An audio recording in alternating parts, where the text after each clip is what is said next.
Good evening. The September 23rd, 2025 board meeting is now in order. I would like to welcome my fellow board members and the public. I would like to take this opportunity to remind the public that their appropriate place for participation in the meeting is during your individual public comment opportunity as identified on the agenda. Outside of your individual public comment opportunity, your role in the meeting is as an observer. Paul, roll call, please. Mr. Trent? Here. Mr. Susan? Here. Ms. Wright? Here. Ms. Campbell? Here. Mr. Thomas? Here. At this time, I would like to hold a moment of silence and invite the audience to join.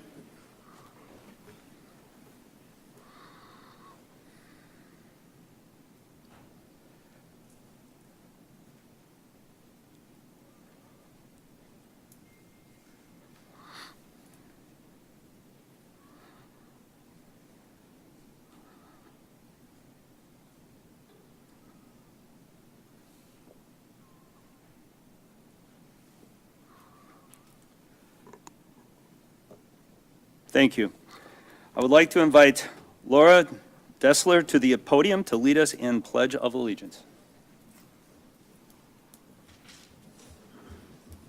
Please rise.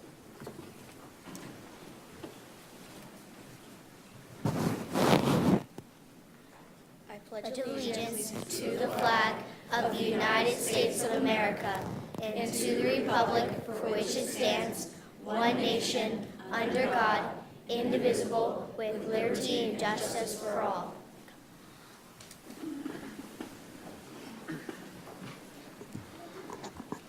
Tonight, we have Shannon Sexton, music specialist, along with Manatee Elementary School Choir to perform for us. Let's give them a hand.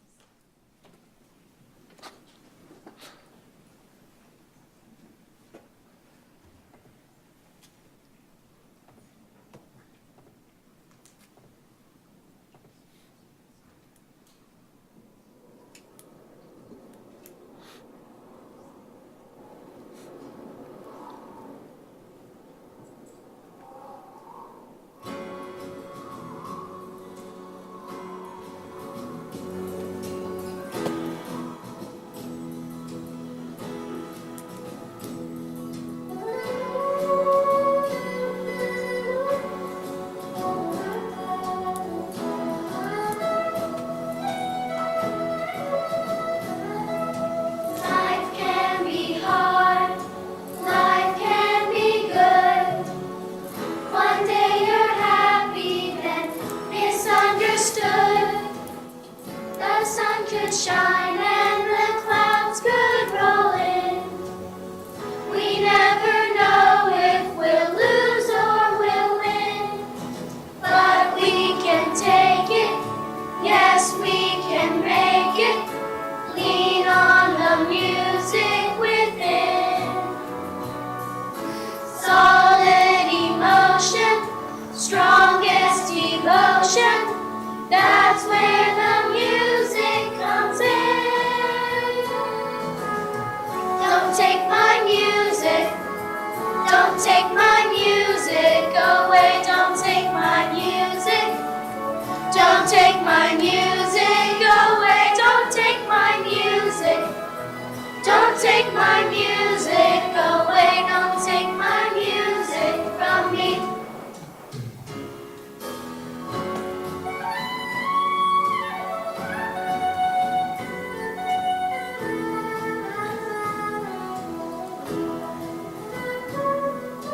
Life can be hard. Life can be good. One day you're happy, then misunderstood. The sun could shine, then the clouds could roll in.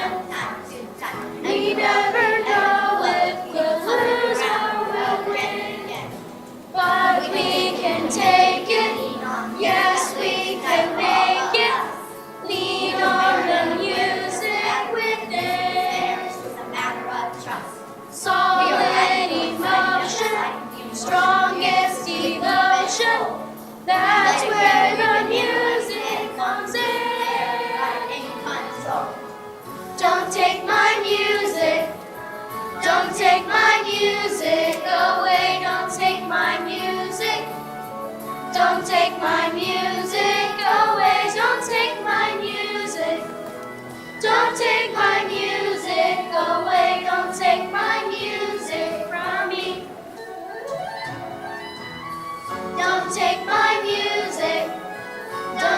my music away. Don't take my music.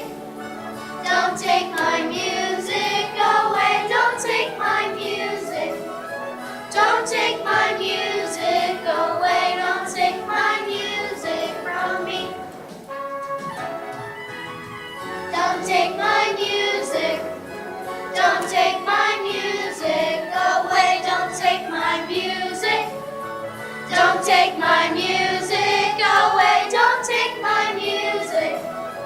Don't take my music away. Don't take my music from me.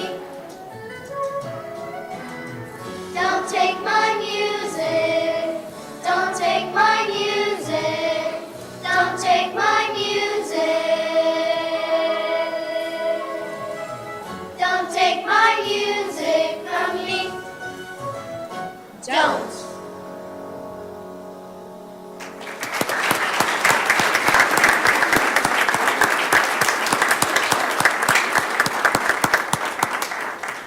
The Holocaust is a stunning reminder of the tragic results of pre-existence and hate toward other people. But it is also a reminder that hope held firm will eventually make its way from the goods. The following words were inscribed on a cellar of Cologne, Germany, where Jews were hiding from the Nazis during World War II. Hope is all they have to live on. Hope is the only wish to live.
of what I learned from you. You'll be with me, like a handprint on my heart. And now whatever way our stories end, I know you have rewritten mine by being my friend.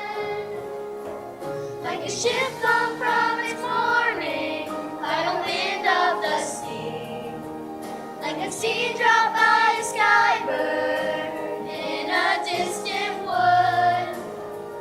Who can say if I've been changed for the better? I do believe I have been changed for the better. And because I knew you, I have been changed. For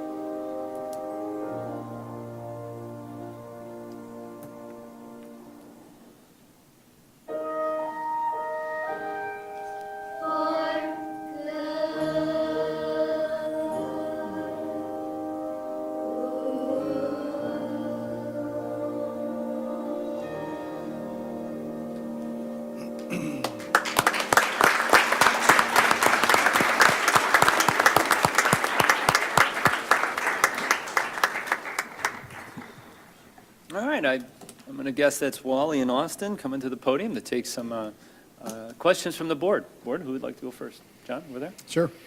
First of all you guys were amazing. You guys are really, really good. And I have a question for both of you. What was the funnest part of preparing for this performance? Well, I loved practicing for this performance because I get to sing with my friends and I get to sing songs that really change my experience growing up.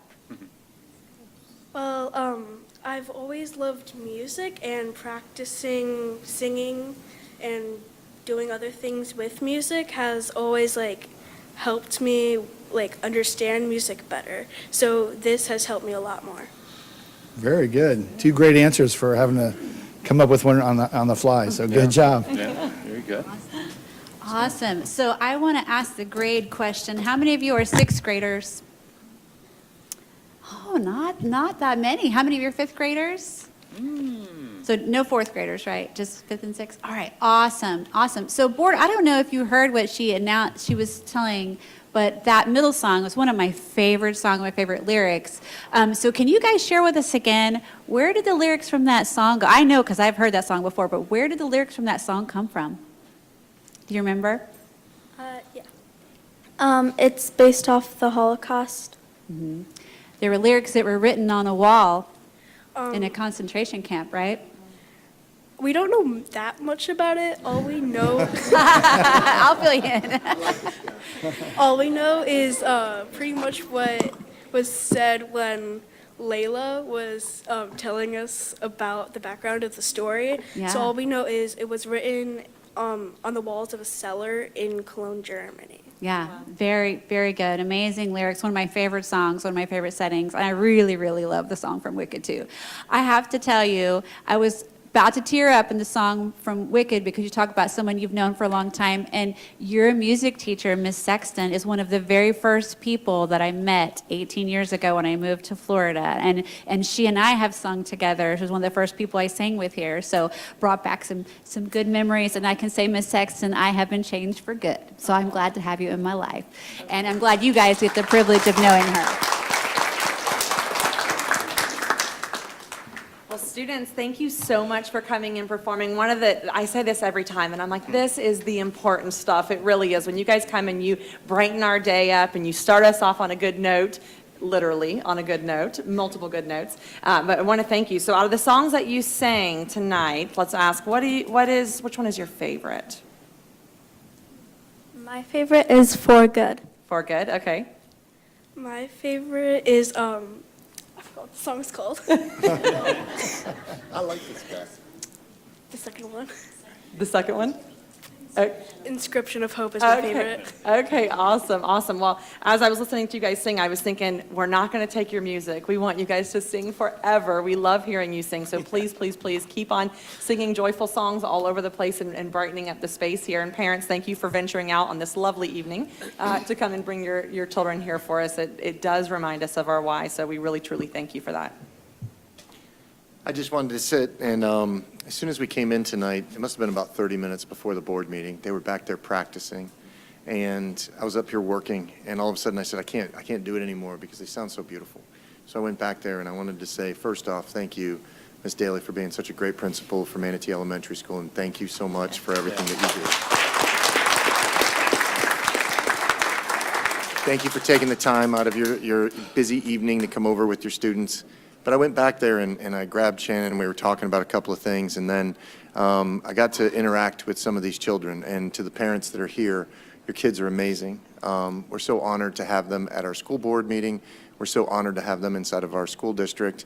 And when we were talking with them back there, we started laughing a little bit, and I said, how many of you guys have their parents coming tonight? And they all raised their hands because they're so excited you're here.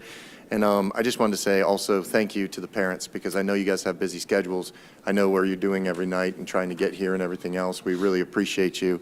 And I really wanted to take the last piece and say thank you to Miss Shannon Sexton for taking the time and energy to make sure that these kids have the opportunity to do what they're doing and be able to talk to us and stuff like that and play for us. So thank you all parents, Miss Daly, Miss Sexton, and everybody else for being here tonight. We appreciate you. Thank you.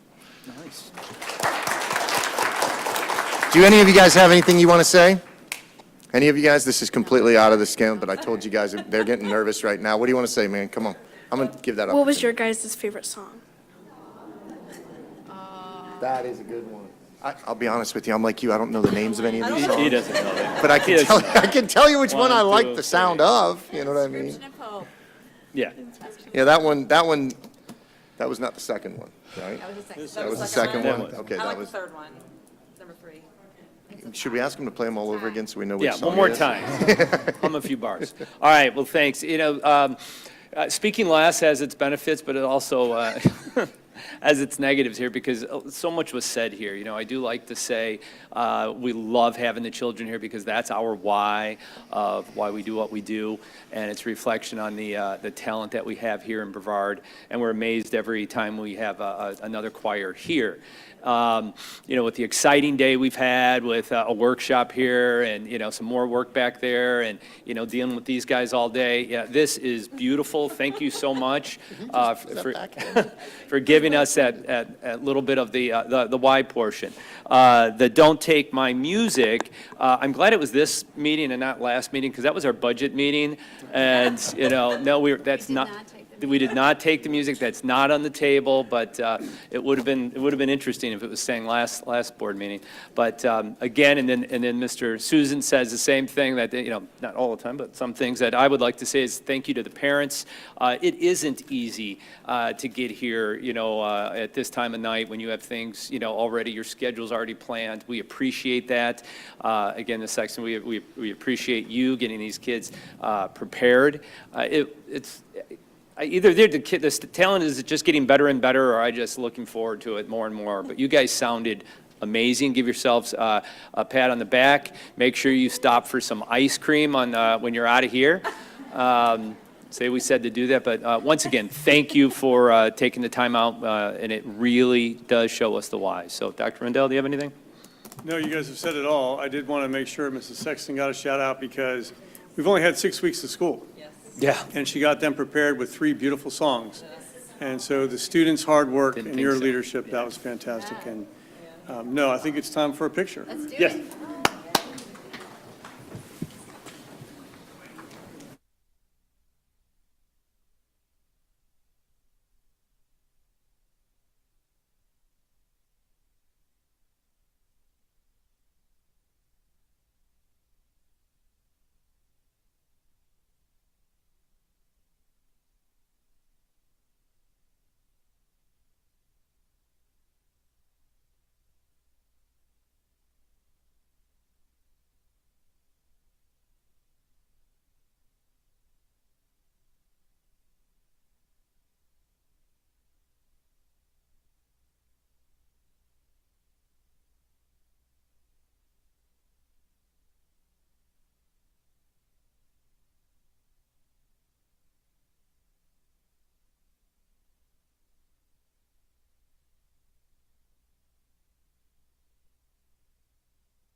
We are now at the adoption of the agenda. Dr. Rendell, will you read what is on the agenda for this evening? Thank you, Mr. Chair. On the agenda, we have administrative staff recommendation, 20 consent items, 2 action items, and 3 information items.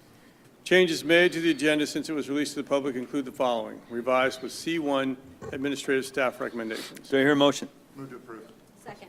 Any discussion? Paul, roll call, please. Mr. Thomas? Aye. Ms. Campbell? Aye. Mr. Trent? Aye. Mr. Susan? Aye. Ms. Wright? Aye. All right. We are now at the administrative staff recommendations. Do I hear a motion? Move to approve. Second. Any discussion? Paul, roll call, please. Mr. Thomas? Aye. Ms. Campbell? Aye. Mr. Trent? Aye. Mr. Susan? Aye. Ms. Wright? Aye. Dr. Rendell. Mr. Chair, we definitely want to celebrate and recognize the promotion of Stephanie G. and Antonio, did I get it? To the position of principal at Tropical Elementary School. Congratulations.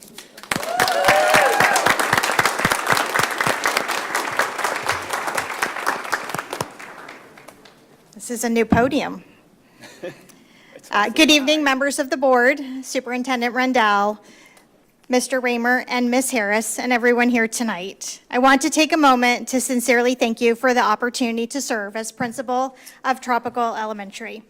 It's an honor and a privilege to step into this role, and I am truly grateful for the trust you have placed in me.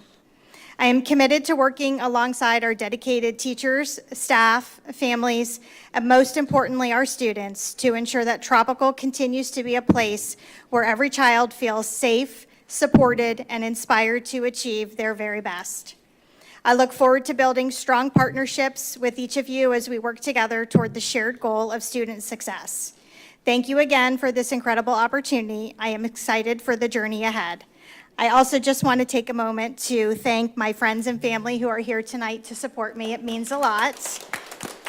And there are some instrumental leaders here tonight who I've been very fortunate to work with. Dr. Lord, Dr. Braga, Dr. Bennett, I believe she's still in here, and most importantly, the first person who hired me as a leader in Brevard, who could not be here tonight because it's her birthday, but Kelly Dufresne. So I'm really fortunate. I've had some really great role models, and I look forward to bringing that experience to Tropical. I'm excited to be a trailblazer. Thank you. Congratulations. Mr. Chair, if we could take one more break for one quick photo? Yep, let's do it.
We are now at the public comments portion of the meeting. Paul, how many do we have? 8. We have 8. Or, sorry, 11. We have 11 speakers. Each will receive 3 minutes. Our attorney will call the speakers in order in which they signed up to speak. Mr. Gibbs, 1 second before you do that. This is a warning to those in attendance. If you cause a disruption, you will be asked to leave the premise. If you continue to cause disruption and or fail to leave the premises, you are in violation of Florida State Statute 877-13, and you will be committing trespass. And the board will enforce these rules. All right. Paul, you can call the first 3 speakers. Anthony Colucci, Vanessa Skipper, Bill Perlman.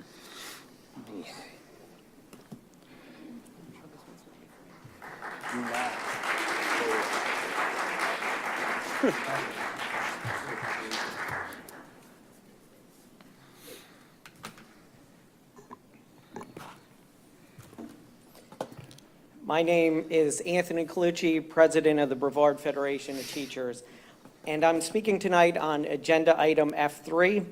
State statute specifically says the job of a school board is to provide for the appointment of personnel.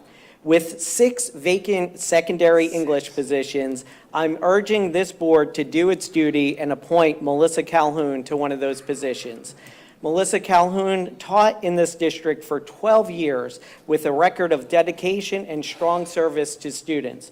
One mistake, one that was addressed and should have been resolved, has now been turned into a political spectacle.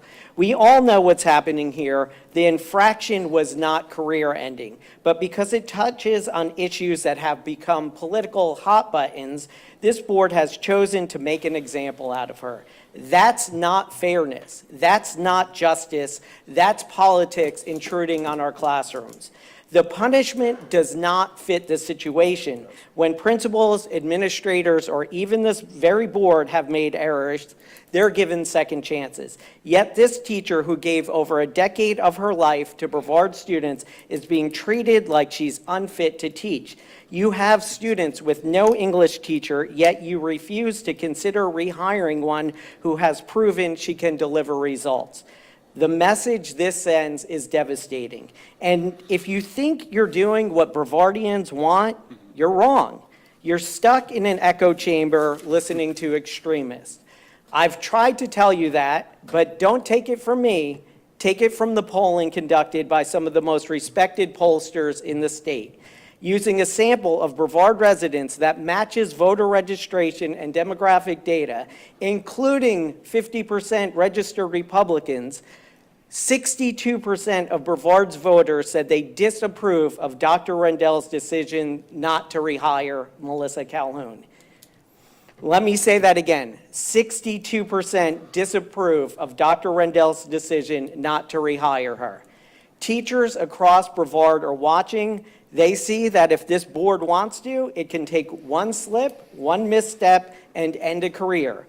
That's creating a culture of fear. Instead of focusing on inspiring children, our teachers are worrying, am I next? And let's not forget the larger context. At a time when teachers are being intimidated by those in power, we need this board to protect them, not to offer them up. Politics should never outweigh the facts or the contributions of the people in our classrooms. I urge this board to stop overreaching, to remember that justice means balance, and to recognize that teachers cannot thrive in an environment where mistakes are weaponized. If we want to recruit and retain educators, we must treat them as professionals, not political pawns.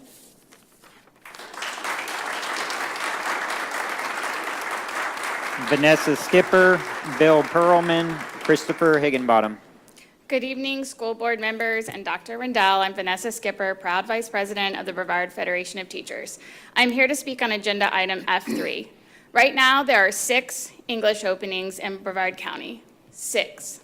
That means approximately 900 secondary students are either without a qualified English teacher or in overcrowded classrooms. Neither of those options serve them with excellence. It's irresponsible that you have an exceptionally qualified, highly effective English teacher whom you refuse to rehire because you cannot put politics aside and look at the issue for what it is.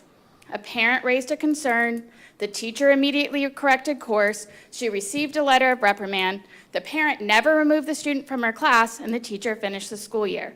Yet this board and superintendent are allowing 6 English classrooms to go without a teacher, despite having one whose evaluations consistently show she is highly effective and highly qualified. This is utterly and unequivocally unconscionable. Is it pride? Are you unwilling to revisit this decision? Because many in this county believe you went too far by essentially terminating her. You can argue that you didn't fire her and perhaps semantics are on your side. But the reality is this: by non-renewing her contract and refusing to rehire her, even after the state cleared her, you effectively ended her employment. The effect is the same as termination. Ms. Calhoun had an 89% pass rate for AP Literature. That is not easy to achieve. It takes a dedicated professional. As an English teacher myself, I took pride in doing more than just explaining grammar rules or assigning essays. I encouraged my students to deeply engage with language, literature, and communication. Ms. Calhoun did the same. I worked hard not only to teach, but to help students discover the joy, power, and beauty of words while equipping them with skills for life. Ms. Calhoun did the same. Highly effective English teachers don't just make lesson plans. Highly effective English teachers, like Ms. Calhoun, make learning clear and manageable. Highly effective English teachers don't just teach. Highly effective English teachers, like Ms. Calhoun, make texts come alive. They listen to and respect student input and voice. They inspire confidence and connect English learning to the real world. Highly effective English teachers, like Ms. Calhoun, shouldn't be so easily discarded. Students deserve better than the decision this superintendent and school board are making by leaving them without Ms. Calhoun. You can correct this. You can do what's right for students. Rehire Ms. Calhoun and give our students the English teacher they need and deserve. Thank you. Bill Pearlman. After Bill Pearlman, we have Christopher Higginbotham, and then Xander Colangelo. Good evening, school board and Dr. Rendell. I'm Bill Pearlman, retired Brevard teacher. Tonight I want to address item F3, instructional staff recommendations. You have an attachment on tonight's online agenda. It lists over 350 teachers that are currently teaching out of field. Additionally, you have over 100 instructional vacancies as of yesterday's postings on Beacon, which begs the question, why would you not hire a supremely qualified teacher? Melissa Calhoun has received overwhelming support from our community.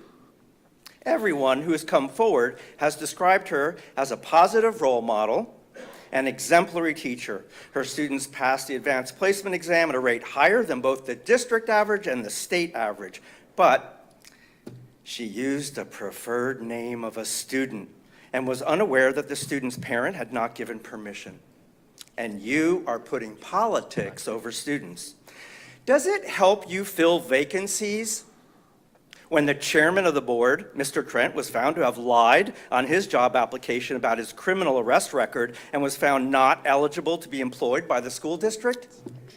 Do teachers want to move to Brevard and work in our schools when they watch Mr. Susan call our students snots and idiots, as he did in a video that went viral? And you know it's true when he shakes his head like that. And he did that in a room of newly hired teachers at their new employee orientation.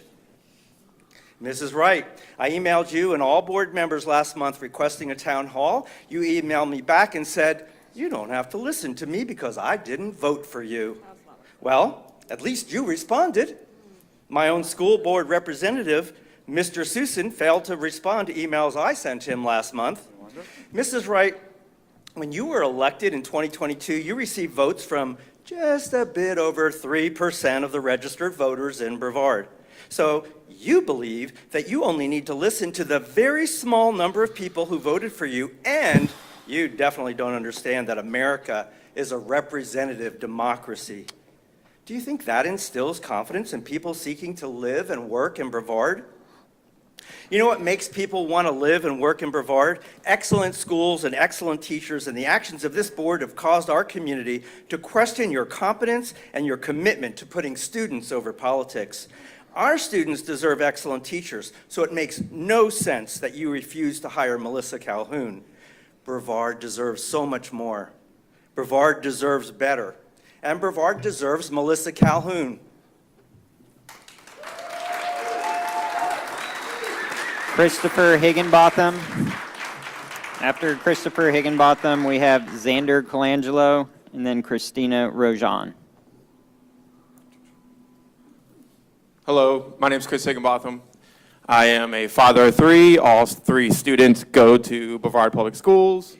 I spoke last week at the end of the meeting about the safe harbor, which I would like to include in the student code of conduct. So it's I-1, I believe. I have multiple copies of my proposal I don't think I'm allowed to give stuff to you while you're on the dais, so I have that. I'll have it back there with my 2 boys. I did give Mr. Armstrong one already. If anybody in the crowd would like to work with me on trying to put this in, I think it's great for our students. I just want to say I am employed by Brevard Public Schools. It is a good day to have a great day. I am proud to be an employee of Brevard Public Schools. I'm going to go a little rogue here. I do support Dr. Rendell's decision strictly because I think Dr. Rendell should have the authority to make those kind of decisions unilaterally. That is what makes this county great. A lot of people are willing to stand up and do the right thing when the right thing needs to be done. I make tough decisions every day. The weight is large on your guys' shoulders, and I am glad to be a BPS employee. Thank you, and I hope you guys have a great night. Xander Colangelo, Christina Rojan, and Bernard Bryan.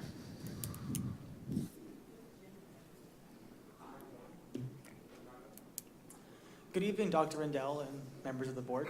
My name is Xander Colangelo. I'm a junior at Salad High School. Tonight I want to talk about something very important. It's transparency.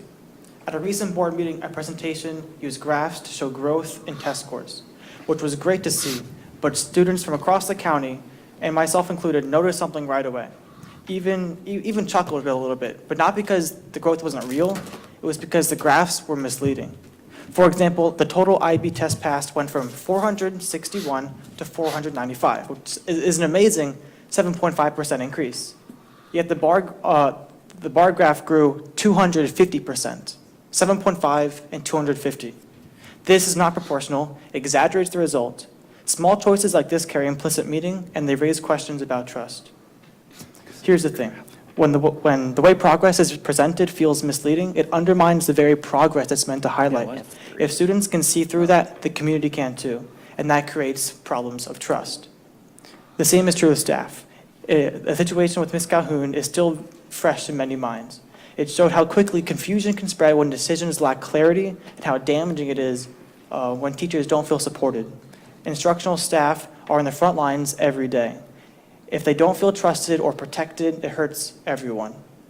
So how do we build off and make this new trust? One idea, which is something students, parents, and teachers have asked for, is for the board to host a town hall once a semester or as needed. I know your response will be like it usually is. You can always email us or have a private meeting. And yes, these options exist and they're great, but trust is built in public. What's missing is shared dialogue where questions and answers can be heard by everyone. So coherence replaces rumors and trust replaces doubt. Transparency isn't about pointing fingers, it's about clarity. And when what happens, progress means more. People don't just recognize it, they believe in it, and they feel part of it. And that should apply not only to students and parents, but also to staff. Because when contracts are not renewed without clarity, it shakes the whole community of trust. As a student, I don't want polished headlines. I want the real story. I believe the community feels the same way. Progress without trust is fragile, but progress with transparency is unstoppable. Thank you.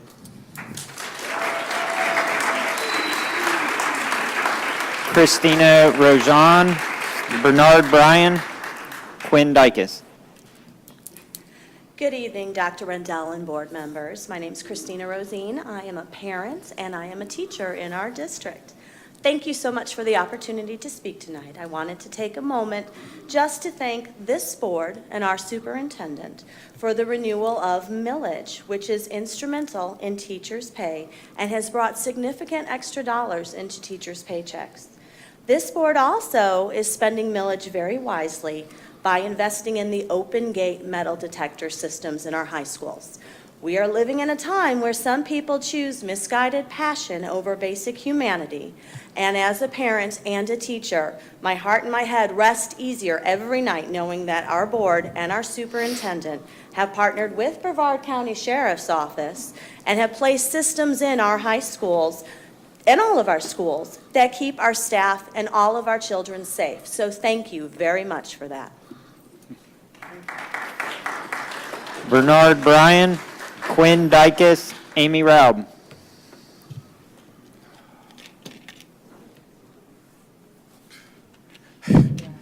Hello, everybody. Thank you, Dr. Rendell and this board for allowing me to speak today.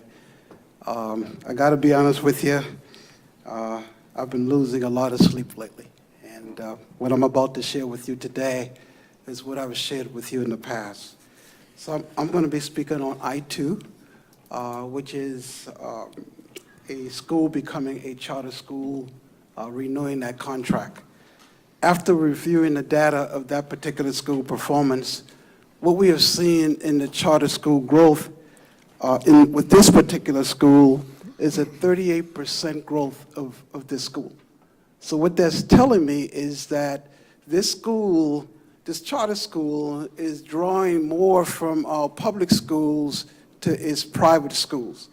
And that's a 38% growth. When you look at the last 4 years, charter school, private school, voucher school, and I'm okay with parents' choice, but it's really taken away from the public school system and basic population. So what we saw at the last budget, there was a $30 million impact, to our public school revenue. We also saw 3,000 students that have left our public schools. And to me, I pray and hope that we will challenge what's happening in that arena. And I'm not saying that you can stop that based on law, but I'm hoping that this team will be transparent to the community. What is our strategic plan to fight that? And I've spoken to several of you guys, and it is a burden on our community. Because what's happening with charter schools and private schools, like I said, it's okay by law, but those schools going to have the best resources are the environment for learning, because they're going to have new facilities, new opportunities. I drove down Mitten Road the other day, and you can see the gigantic charter school that is being built. So what that does to me is that telling me that we need to fight. We need to fight for our public schools. We need to fight for our teachers. We need to fight for this organization. So I'm asking you, share with us what is the plan.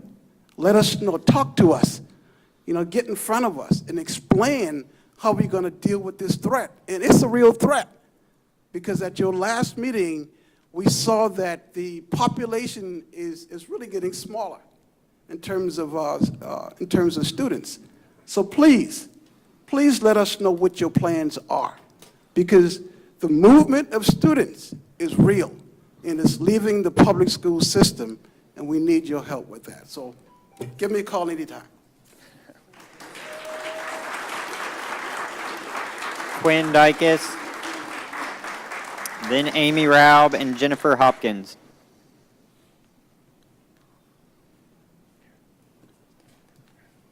Good evening, school board members and Dr. Rendell. My name is Quinn, and thank you for allowing me to speak tonight. I'm here to speak on agenda items F1 and F3. After watching last work session's FY26 proposed budget presentation, I, like many here, am concerned why a qualified teacher like Ms. Calhoun is not on tonight's list of instructional staff recommendations. At the September 9th work session presentation, Ms. Lewinsky stated that this board's FY26 budget priorities included the protection of an effective workforce. Ms. Calhoun has proven over her many years in Brevard Public Schools to not just be an effective employee, but an outstanding one. I believe this would result in her being included in that protection.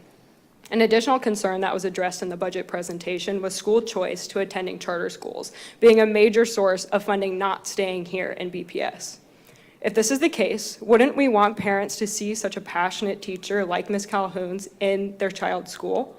To me, this would mean that parents' choice would be to keep their child in BPS, which would keep that funding here in BPS, which would be a win for this county. Transparently, the cuts this county is experiencing for the upcoming budget also keep me up at night.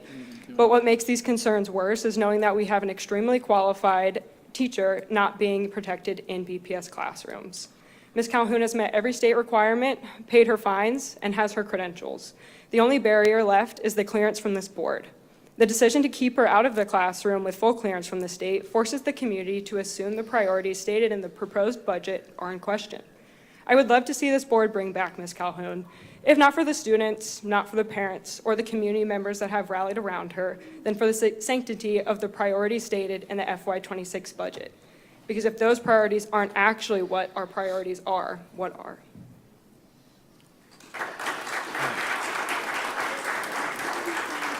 Amy Raub, Jennifer Hopkins, Paul Raub. Hi, Amy Raub. So we're still here, still standing with Ms. Calhoun.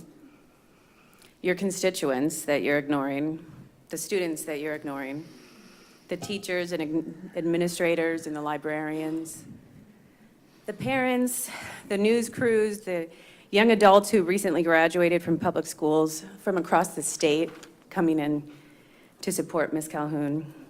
And all eyes are on Brevard. She should be in the classroom. She should be teaching one of the hardest classes in high school. But instead, you won't even let her volunteer. Who do you think you are, really?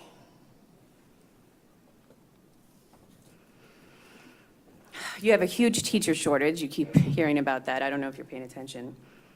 I know there were 20 subs today at Heritage. One of those classrooms has not had a teacher yet, only subs. September 23rd.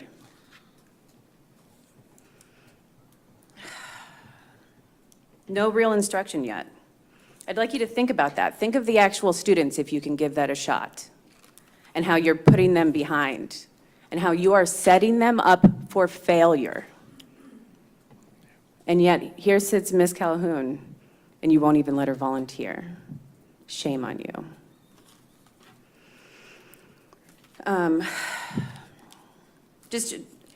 Do you know how to put teachers or students before politics or your egos? Except John. Thank you. For real. Thank you for showing real respect and reluctantly earning mine. I did not see that coming. And so here's my request. Don't stop. The county loves it. They're eating it up. We are proud of you, actually. And it's a cool feeling. And so I encourage you to not stop. Let's see what you're made of. You've got all the experience. You've got all the connections. You're a big guy in town. Let's see what you're made of. Let's see if you can get these guys to reinstate Ms. Calhoun. Really, get more aggressive, because I think you've got it in you. And even if you don't, I'm really thankful. So, all right, thanks. Jennifer Hopkins, Paul Raub.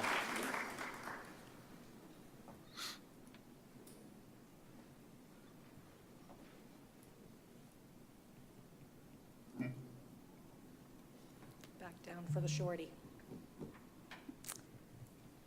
Good evening, members of the school board, fellow community members, parents, and students. My name is Jen. I will be speaking to agenda item F3, instructional staff recommendations.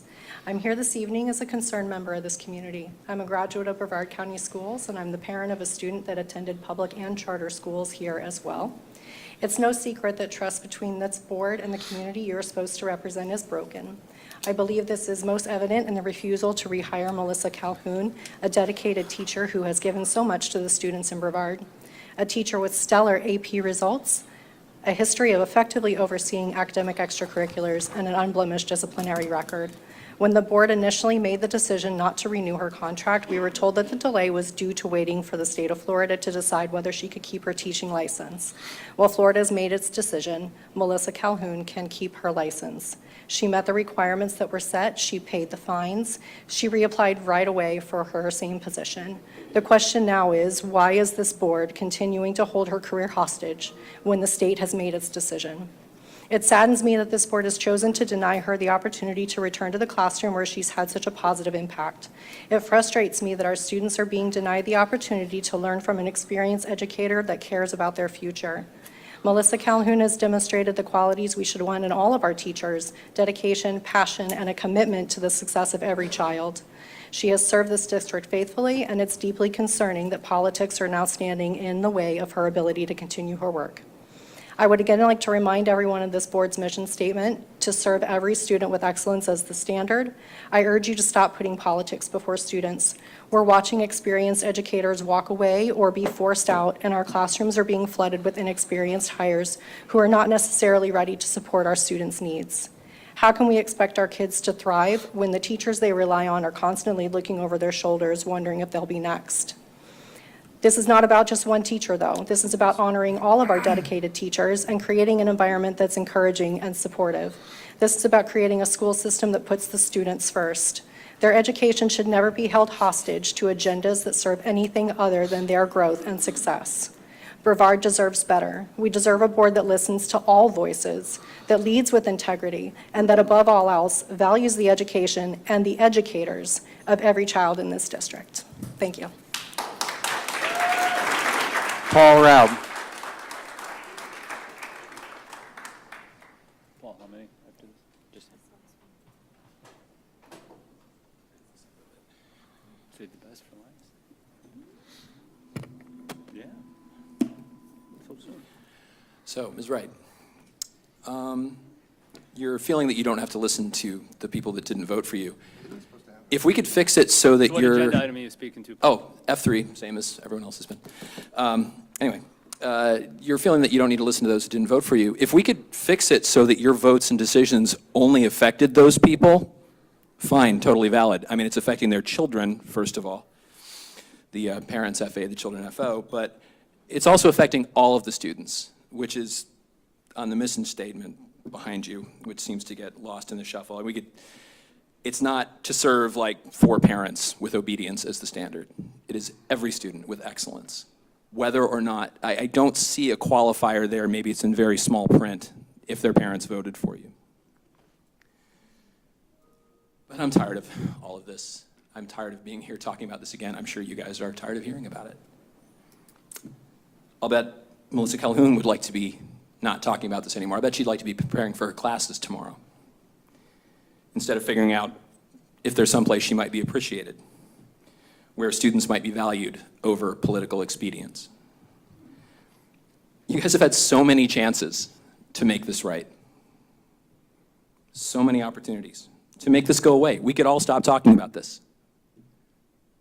And today we learned you won't even allow her to volunteer at Satellite.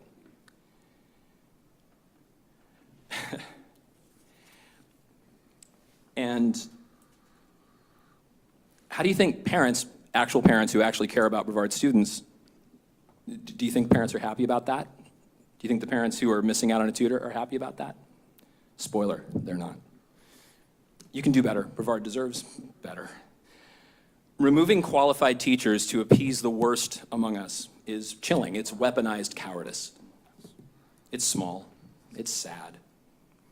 You repeatedly punch down. You repeatedly lick boots and cave to the worst. And we are what we repeatedly do. And as for this idea that Dr. Rendell, in his human shield capacity, is making hard choices. Making hard choices is one thing. Making right choices is kind of more important. You know, I take responsibility. Well, cool. Take responsibility for a good choice. You could even fix it. You could even be a big boy and own up to a mistake and make it better for the students. You could. I don't know how much backup you're going to get from your bosses here, but you could.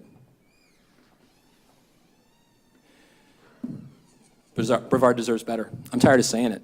I'd love to not need to say it anymore, but damn.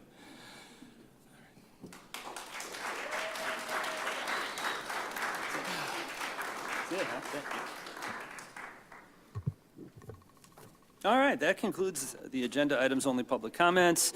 Thank you for your time out of your schedule to address the board with your concerns and suggestions. I would like to remind the public that the board is accessible for further conversations outside of our business meeting through scheduling a meeting.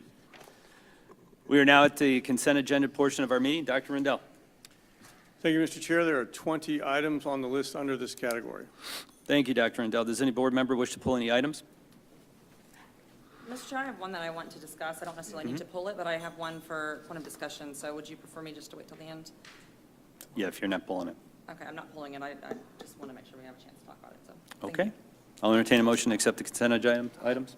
There's one on the consent agenda, number 10, that I'd like to pull. Oh, okay. Let's go to that. Go back to that one. Okay. Is that the one you were- No, the, sorry, what's that? To talk about it before we vote? If we can, that's okay. I really, Yeah. just pull it? Prefer to do that? Okay, all right. The item that I wish to pull would be item number 2.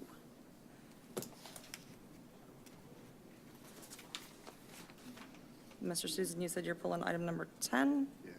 Okay. Approve all others. Yeah, do we have a motion Approve 2 and 10. to approve? Move to approve. Okay. Second? Second, all the Okay. ones except for the. 2 and 10. Okay. Any other discussions? Is this where we would discuss those? No, Or do we'll we- bring No, them we'll back go and through vote on that. them separately. Okay, Paul, roll call, please. Mr. Thomas? Aye. Ms. Campbell? Aye. Mr. Trent? Aye. Mr. Susan? Aye. Ms. Wright? Aye. Okay. All right. Mr. Trent, you want me to go first with Yes. with item number 2? Okay, I wanted to pull this one just to draw to everyone's attention, and I Need a think it's- motion and a second to discuss. Sorry, to discuss it? Okay. Yeah, move to approve. Move to approve, okay. Any discussion on that? Yes, discussion.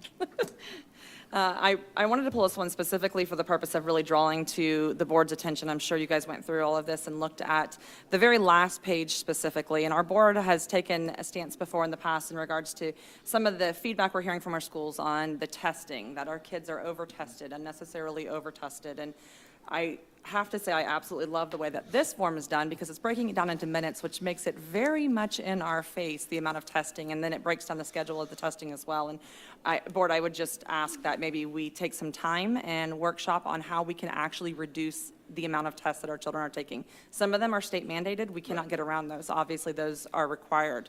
But when I'm looking at tests, and the amount of minutes, looking at 520 minutes, 500, 360, there's a lot of minutes there. So my ask is that this goes to an immediate workshop.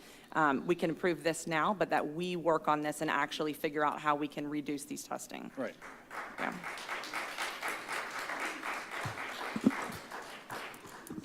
I would absolutely agree. on Yeah, that. I'd agree with you. Yeah, I There's- mean, we've been asking, and so I. And we did significantly reduce them, but I think we're at a place now where we can take a look at it. I mean, I'm looking at my sons and my kids, and I had a parent meeting with my teachers the other night, and they were saying how they feel that it's over-testing right now. So I think it's worth it to look at. Yep. Listen to what district says about them.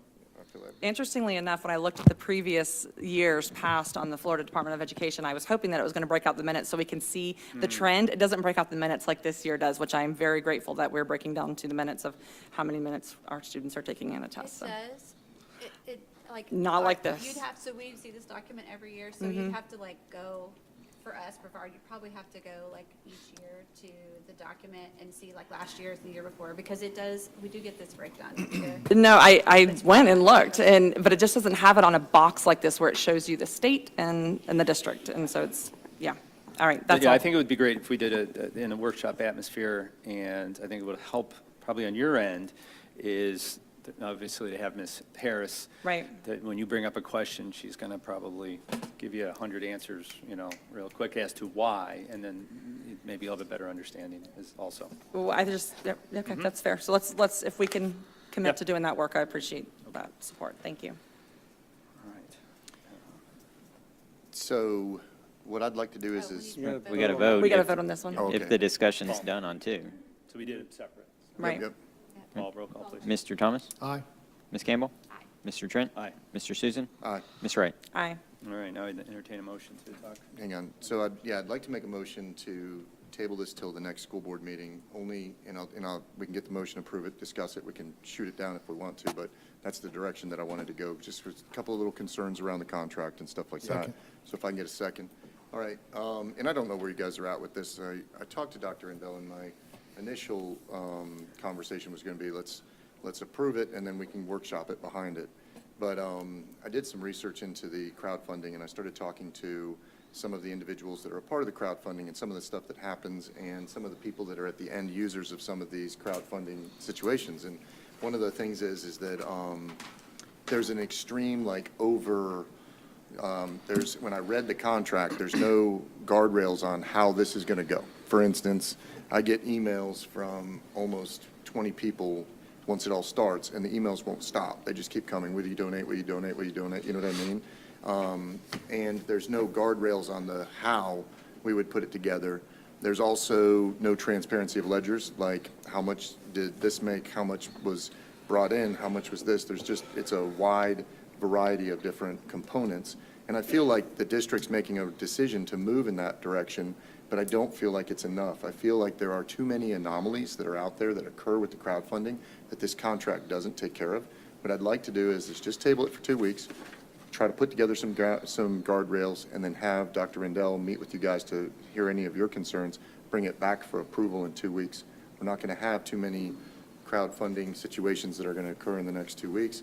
But like robo emails and texting to citizens and families, I don't know if that's what our intended purpose was. Finding out how much is actually made inside of these and then reporting that in an infrastructure for the entire district, I think that's something we should do. We should know how much is being brought through our schools for the crowdfunding. We don't have that option today.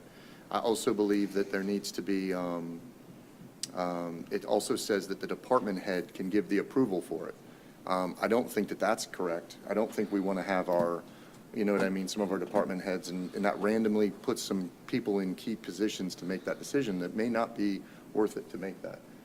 We have a situation with our, currently with our logos and our, going that direction, that were all signed up in 2011 by athletic directors. Under this, it would be the same thing. It also has a term of 5 years, not our normal 3-year with a 1-and-1. It's a term of 5 years. I also believe that the percentages inside of here are too high. It's a program. You set it up, it automatically runs, and they're charging up inwards of up 20% for it. So I think there's some things. I don't think it's the wrong direction.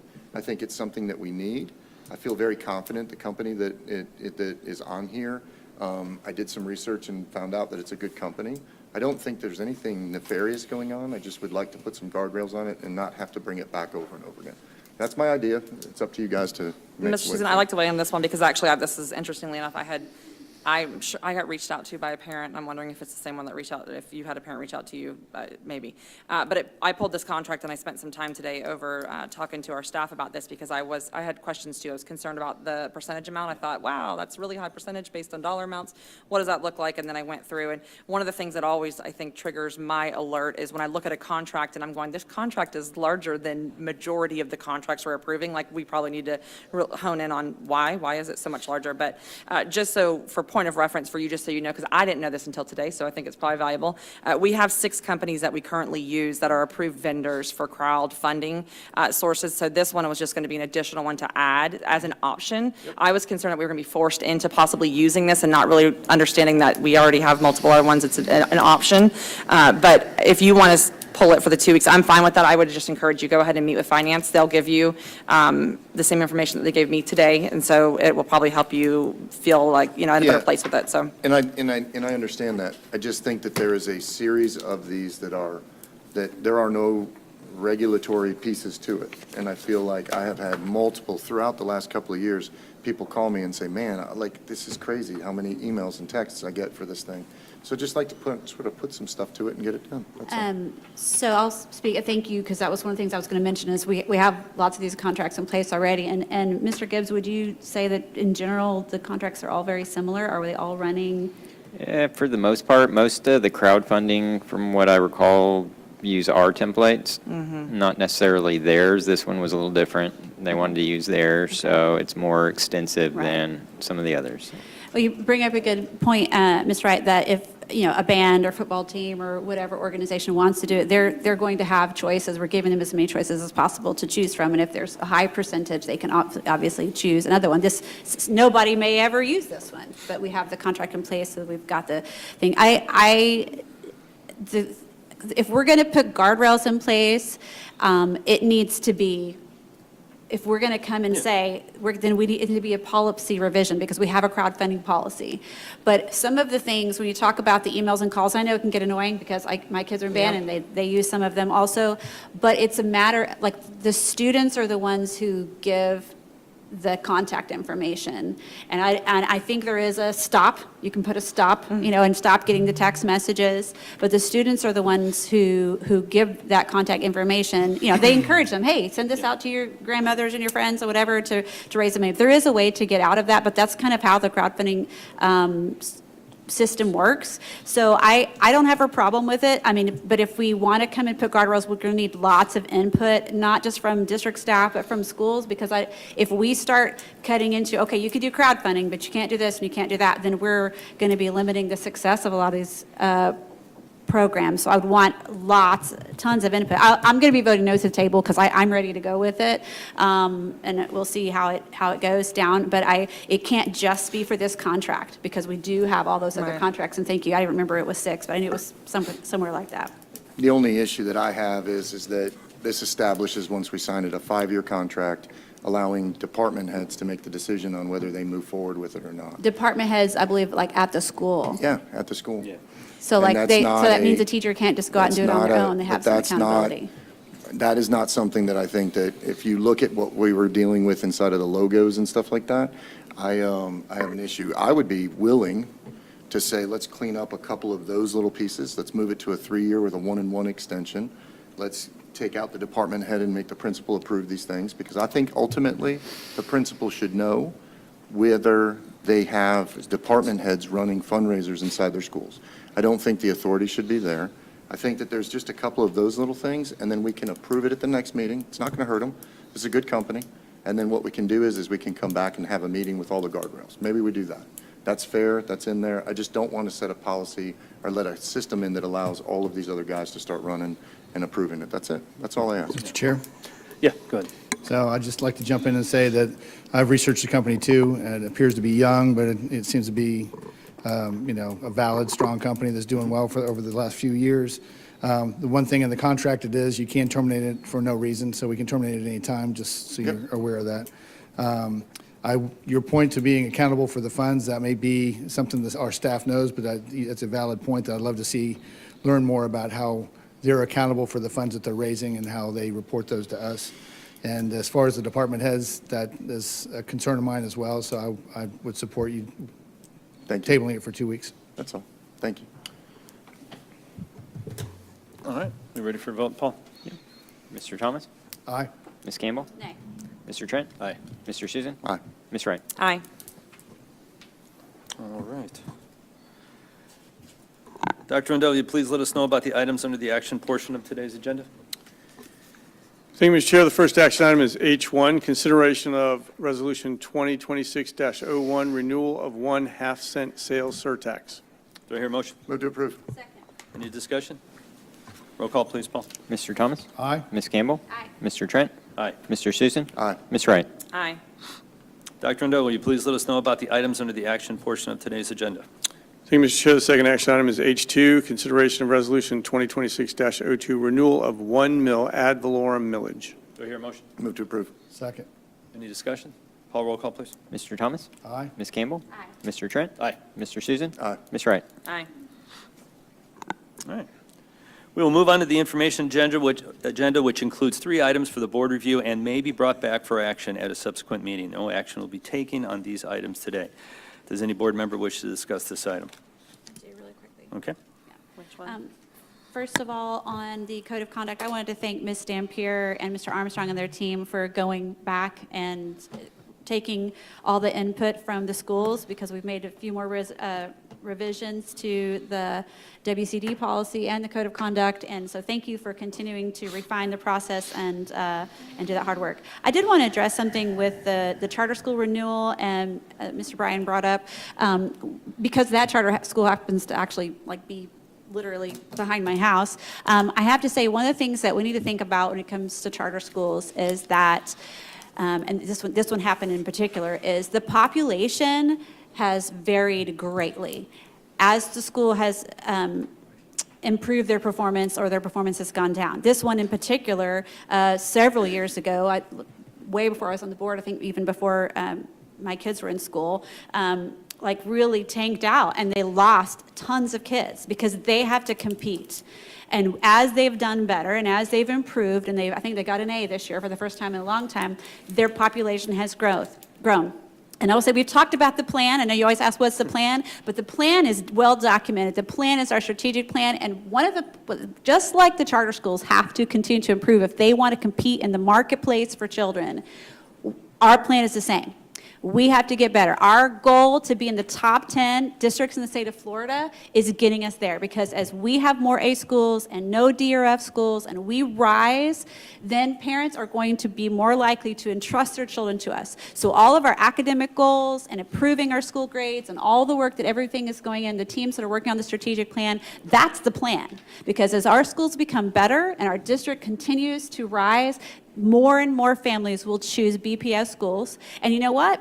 If they choose that charter school that's around the corner from my house and that is meeting the needs of that child, God bless them, because that means that's the best choice for their family. They do things in a different environment. They kind of have a Montessori type environment. Some kids thrive in that, some kids don't. And the parents have the right to do that. But we want to make our schools as good as they can get. Every single one, the Title I schools, the more affluent neighborhood schools, the beach side, the south side, whatever it is, that's the plan. And so we're going to keep working that plan. And all of the reading initiatives, all of the, the public initiatives, honestly, what we just passed tonight, the sales surtax, the millage, the way we're using that money to keep teachers and to build great facilities, all those things are part of the plan. So thank you, ma'am, by the way, for speaking to the millage tonight. I appreciate you coming and saying that. But I just wanted to say those things about those two items. Thank you. Well said, Ms. Awesome. Anything else on that? Okay, good. All right. At this time, we would like to offer fellow board members and Dr. Rendell an opportunity to recognize students, staff, or members of the community. Who would like to go first on that? I'll jump in. All right, go ahead, John. Just two things. First of all, I had the opportunity to do the Tied Together at Mile High last week. And it's always an awesome event at our schools. For the community that doesn't know about Tied Together, it's made organization, nonprofit. Nobody makes any money on it, but community leaders from across Brevard County gather at one school or another. It's our middle schools and high schools. And it sounds simple, but they teach young men how to tie a tie, and along with that, how to shake a hand. And it sounds simple, but in that few minutes that happens, that community leader and that student often build a bond.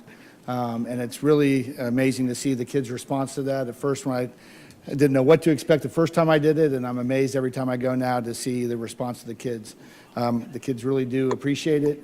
It's an amazing time to see their response and to see that interaction between the community leaders of all walks of life. So I would just encourage, it's a nonprofit organization. I encourage the community, if you're a community leader and you're interested in coming out, and we'll even teach you how to tie a tie, but come on out and do those events. They have a website, tiedtogether.org. And also, if you're a company and you want to support it, that would be phenomenal. And last but not least, before the Mile High Palm Bay football game the other night, we won't talk about the result. But we were going to talk about the result. But I will tell you it was pretty cool because the students on their own accord decided, and us is, obviously a heated rivalry through the years, and on their own accord, they decided to go out to the 50-yard line and say a pregame prayer. And I thought that was pretty cool that they would do that without any prodding from their coaches or administrators. They just went out there and wanted to get together as two teams before they played. So Palm Bay actually needed that prayer after the game, but it was a good showing by the kids. So. Okay. Well, I'll give you the results of that game because I learned last year it's actually called the Battle of Babcock. Right, because the schools are both. You're breaking up. We can't. Yeah. I'm sorry. Oh, so the winner was Melbourne High School. Go Bulldogs! The Buster Clark Trophy was presented to Mile High this year. They don't always win. Actually, I don't know if it's been a while. But I wanted to say congratulations, Bulldogs. And I actually was kind of glad, and I love Palm Bay High School, but I was kind of glad they didn't score too much because every time they score, they shoot a cannon off. And even though I know it's going to happen, it scares me every time. Yes, so I was really I've glad been they there. only scored one touchdown that night. You had to throw that in there, didn't you? I know, sorry. The Bulldogs are doing really great this year. Thank you to Discovery Elementary for doing a great job on your Patriot Day program on September 12th and invited members of the public and also of their families who served in the military or first responders. Did a great job. Saturday night was the Take Stock in Children gala, and I checked today, they've raised almost $150,000 for the Take Stock in Children scholarships, which is just an amazing program. I always have to put a plug in for people becoming mentors, because not only do the students get a scholarship at the end of the 3 to 5 years, they have a mentor who walks them through, somebody who's there in their court, a cheerleader for them. A lot of these students don't have that kind of cheerleader at home. But they also get coaching about college applications and really planning for their future. And it was a great opportunity for the community to come together to support these students. And then I just want to remind everybody that Saturday is You Matter Day at Merritt Island High School. And so I think it's going to go from 9 to 1. And we'd love the community to come out. There's a walk, run, whatever, around 9:30. And so if you want to come out and support a great organization that is working hard to make sure our students know that they matter and that to make a life, recognize their life is worth living. And so I just encourage the board, and hopefully I'm going to try to get out there for a little while myself, hopefully see some of you guys at Merritt Island on Saturday. All right. That's right. Thank you. All right.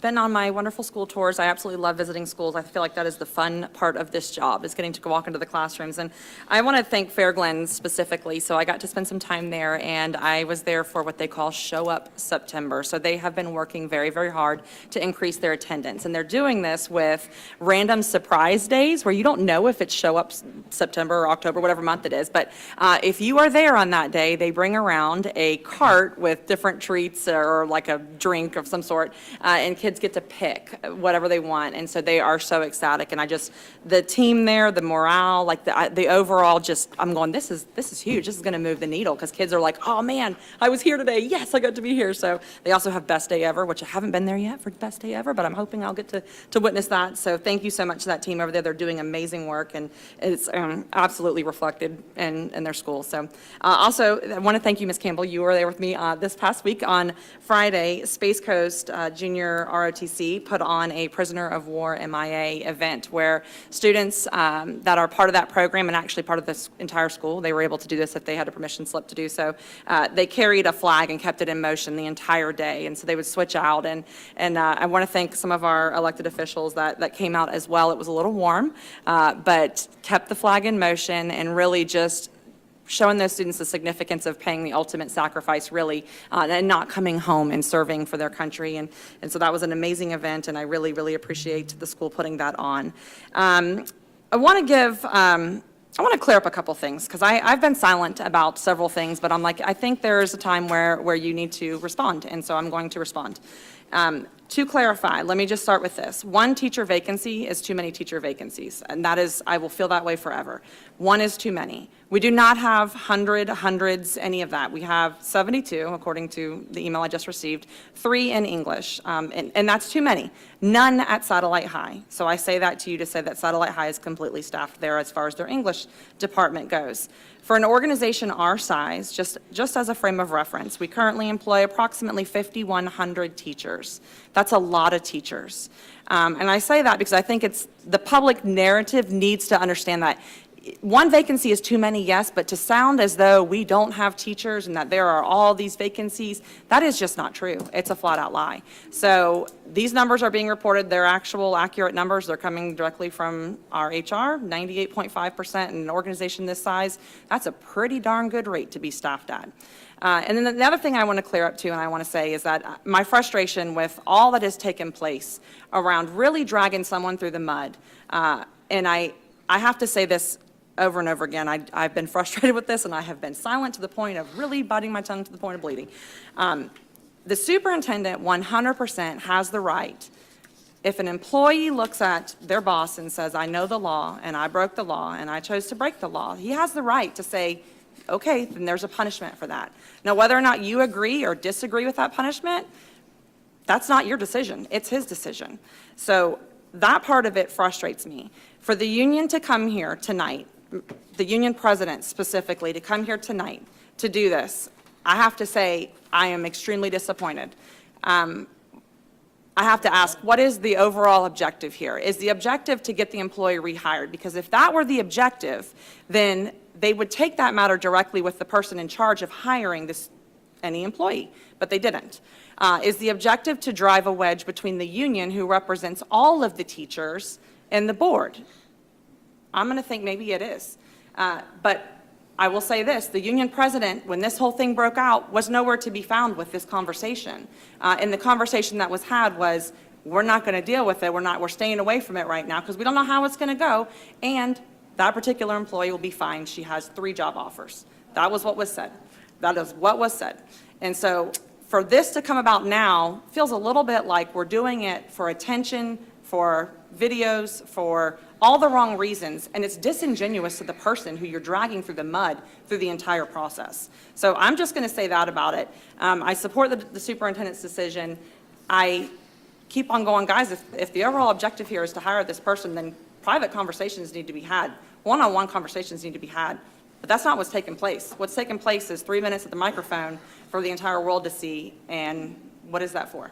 What good does it do? Does it help anything? I don't think it is. So that is all I'll say about that. Thank you. Thank you, Ms. Wright. I wanted to say, on a piggyback on the football that you guys were mentioning, if you look back at the other games throughout our district, there is such a tight conversation around the competitiveness of our sports programs in football. We had O'Galley upset Cocoa. There's a lot of really good football going on right now, and I think that that is a really good indicator of a lot of different things, that we have a strong athletics program. So I wanted to say thanks to that. The other thing I wanted to do is to say thanks to Yvette Cruz. There's